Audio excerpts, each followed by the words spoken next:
Fala aí pessoal, tudo bem? Professor Lucas Bueno aqui e sejam muito bem-vindos a mais um vídeo da nossa disciplina de testes de software.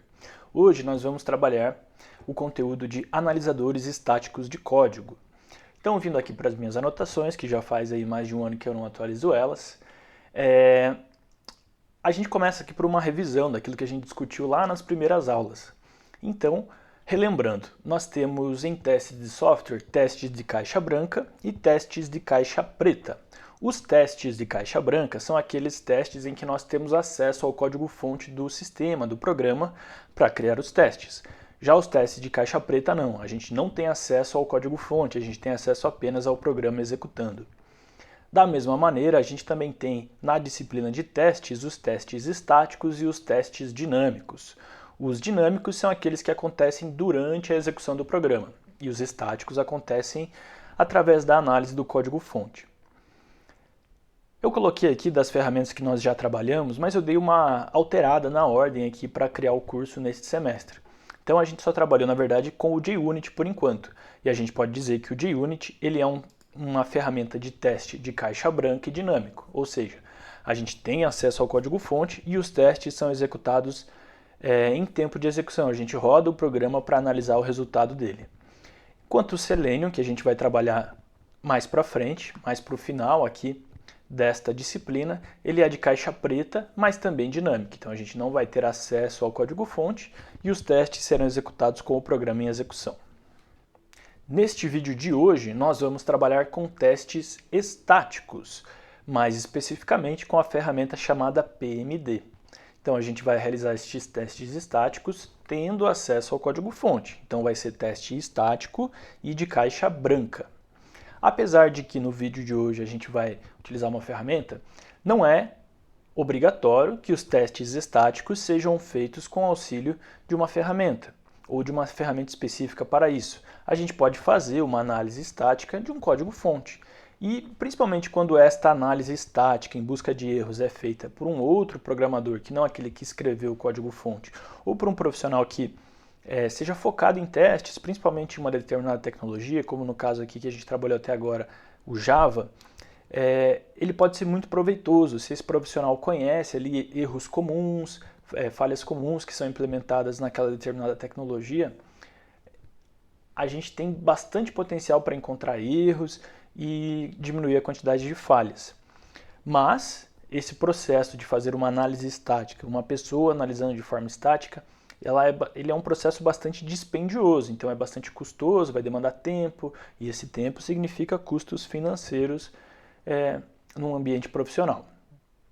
Então, para facilitar a análise, a gente tem ferramentas que buscam por erros comuns, e na verdade não são erros comuns, né? São potenciais de erros comuns, porque a ferramenta não tem como dar certeza que aquele caso ali vai gerar um erro. Tá? Então ela traz assim potencialidades de erros e de falhas. Então exemplos de ferramentas que fazem isso são o PMD, que é o que a gente vai ver nesse vídeo, o Infer e o RIPS, R-I-P-S. Então essas três ferramentas fazem a análise estática, fazem testes estáticos de código-fonte, certo? Então nós vamos utilizar o PMD e o slogan do PMD é Don't Shoot the Messenger, que é uma ideia que provavelmente vocês já viram em filmes, né? Quando a gente tem lá filmes assim ou de fantasia ou de reinos do passado, que a gente tem lá dois reinos brigando e aí são mandados mensageiros, né, para dizer, para tentar traçar um acordo, alguma coisa assim. E a ideia aqui é não atirar nesse mensageiro, né, não matar o mensageiro, ele fica ali de certa forma com uma imunidade. E o slogan do PMD vem exatamente daí, de que ele apenas vai ser o mensageiro, vai dizer, pode ser que tenha esses erros aqui, e a gente não deve culpar o PMD por isso, certo? Então, até escrevi aqui, né? Então ele é o mensageiro que irá nos mostrar uma quantidade significativa de trechos com potencial para erro. E esse potencial para erro é importante, porque não quer dizer que vá ocorrer erro mesmo, tá bom? Então agora, para a gente continuar o vídeo, a gente vai fazer a instalação do PMD e rodar ele em um projeto Java, tá certo? Então vamos lá.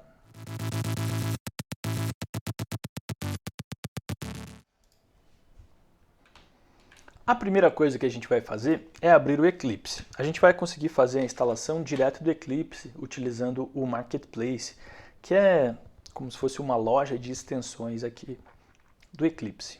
Eu estou utilizando até a extensão Darkest Dark Theme para que o Eclipse fique mais coeso aqui com o meu sistema operacional, com a aparência dele, e por isso que tem também essa página inicial aqui. Tá? O de vocês deve ser um pouquinho diferente, mas a única coisa que eu vou fazer aqui é selecionar o workspace que eu quero trabalhar, que é este primeiro aqui mesmo.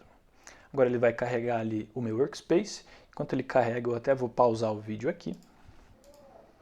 E com o Eclipse carregado, a gente vai até o menu Help e Eclipse Marketplace.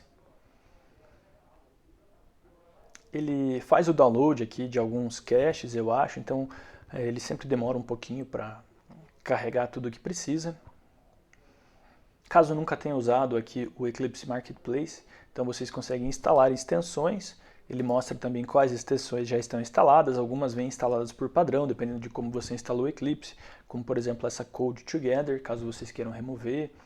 Eu acho que essa aqui ela tem algumas outras dependências, até por isso que eu não removi também. E a extensão que eu comentei, a Darkest Dark Theme, né, que eu instalei, caso eu queira eu posso remover e atualizar por aqui. Então eu vou voltar ali para a aba de busca, e aqui a gente vai pesquisar por PMD.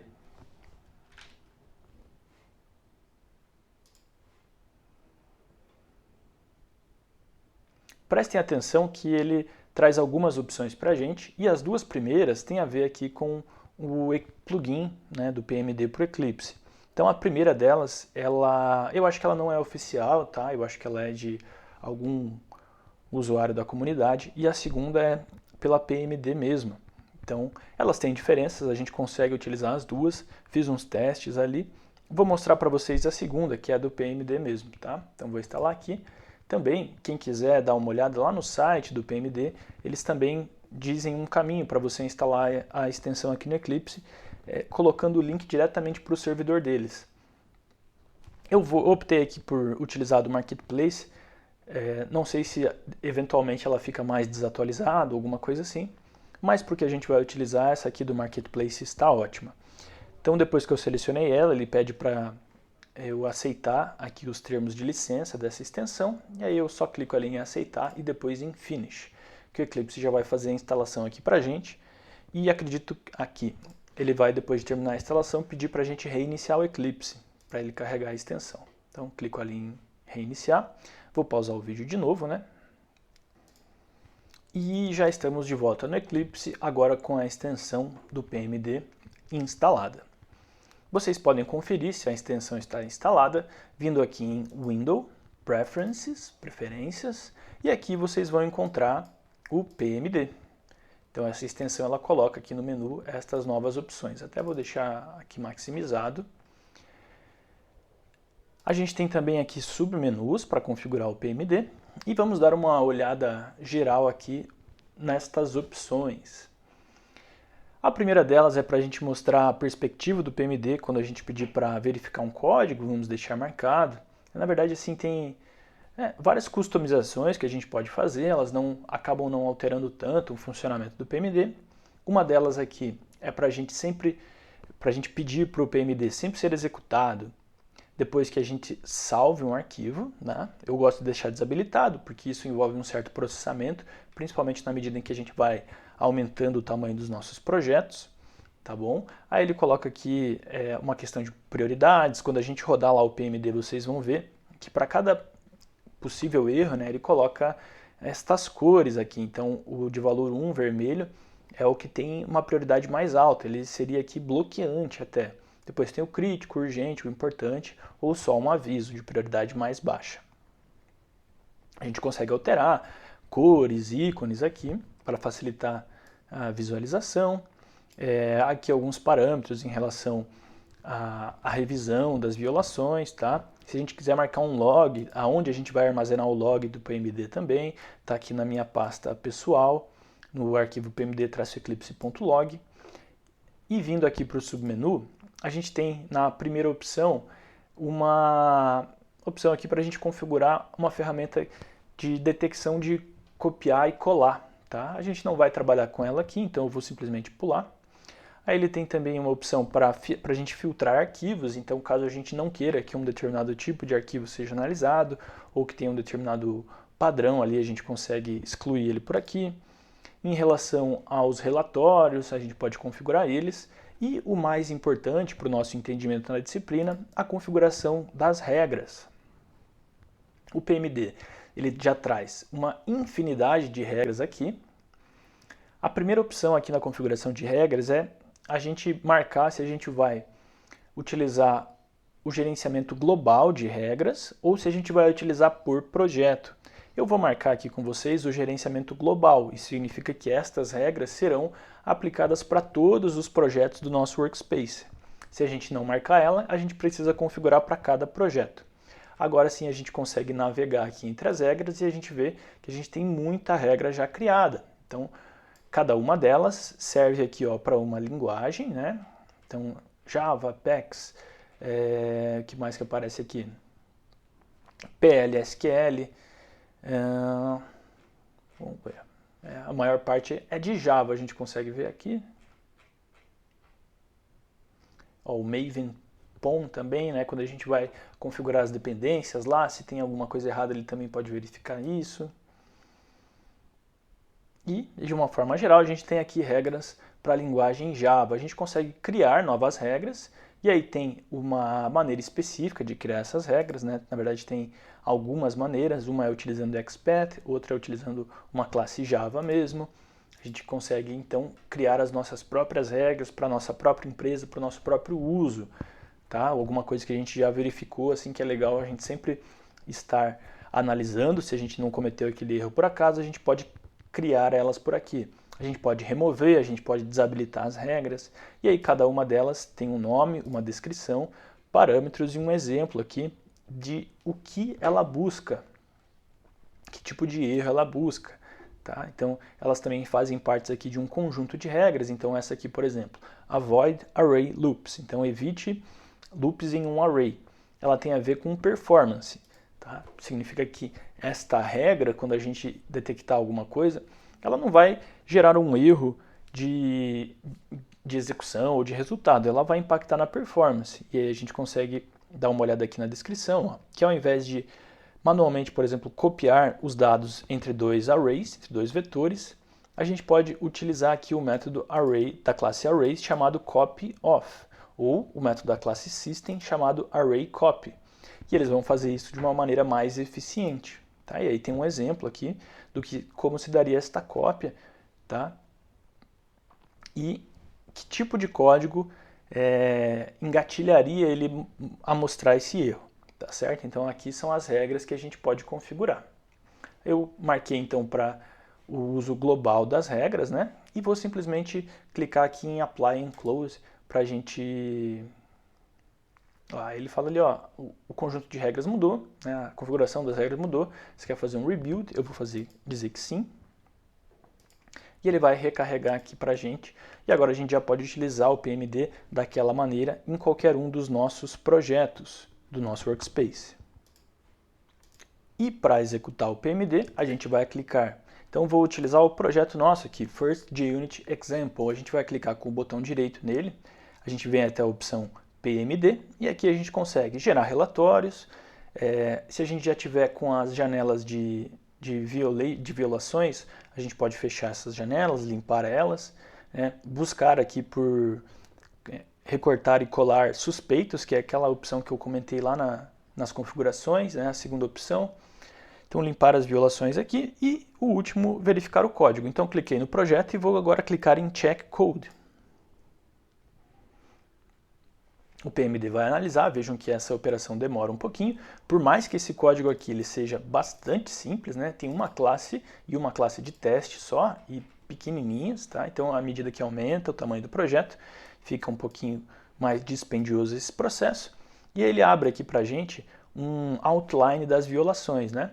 E a gente pode dar uma olhada o que ele indicou. E, inclusive aqui, daí nesta abinha, tem o overview das violações, então uma visão geral. A gente consegue ver aqui que na classe number.java ele identificou, por mais que seja uma classe extremamente simples, ele identificou aqui 29 possibilidades de violações. Se a gente aumentar aqui, a gente ver aqui o que ele indicou para a gente. Então, por exemplo, aqui, if-else statements must use braces. Então, eu fiz um if-else aqui, que ele não tem as chaves, que é este cara aqui, né? Ó. Eu fiz o if, value char@, e não abri as chaves. A gente sabe que é uma boa recomendação nós sempre colocarmos as chaves, porque assim a gente garante que a gente só vai executar no if o que está dentro desse escopo aqui. Tá? A gente não cometeria o erro, por exemplo, de colocar um comando que a gente não queria dentro do if ou dentro do else, e também fica mais visível colocar estas chaves. E, na verdade eu fiz em outros pontos aqui, a gente pode também tentar corrigir eles.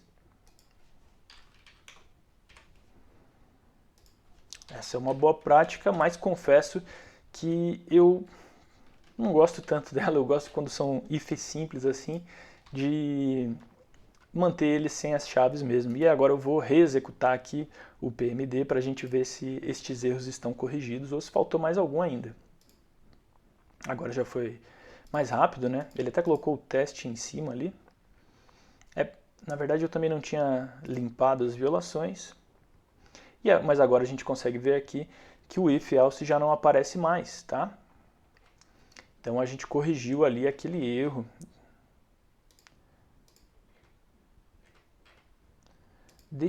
Bom, não entendi porque ele apareceu duas vezes aqui, parece que está repetido, né? Deixa eu limpar. Então eu vou aqui, ó, Clear Violations, e vou rodar de volta agora. Check Code. Agora sim, ele apareceu só uma vez, né? Então é sempre bom limpar ali as violações, né?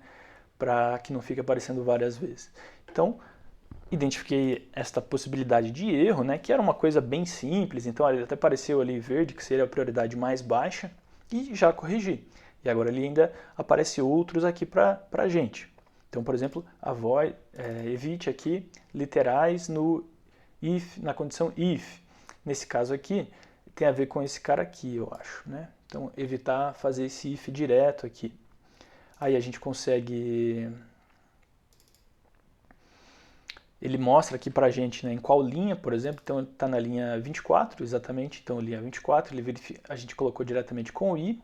E também na linha 27. E isso vai ter, né, aqui para a linha 35, ele também está mostrando pra gente aqui, ó, 35, 38... Né, 39 e assim por diante, para a gente poder ir corrigindo. Aí tem a regra aqui, a mensagem de erro. A gente pode clicar com o botão direito, analisar os detalhes. Ele vai dizer para a gente qual é a mensagem, a descrição, um exemplo, né, e aí a gente consegue entender o que foi que ele indicou e corrigir, se a gente achar necessário corrigir.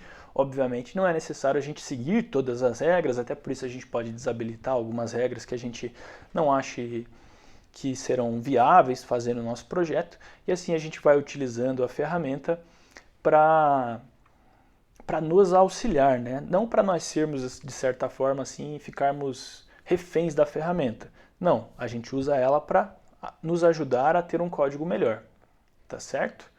Então, a gente fez aqui a análise estática utilizando essa ferramenta PMD, e é uma análise de caixa branca, porque a gente tem acesso ao código fonte. Tá certo? Então a gente consegue configurar novas regras utilizando o PMD e assim a gente agiliza esse processo de análise estática. Tá? Também é interessante que se a gente tem profissionais de teste, eles mesmos podem, para auxiliar a análise estática deles, ir criando as regras que eles vão entendendo como comuns e aí vão utilizando essa ferramenta para auxiliar a análise estática que eles vão fazendo e assim ir agilizando o processo. Tá bom, pessoal? Então por esse vídeo é isso e valeu!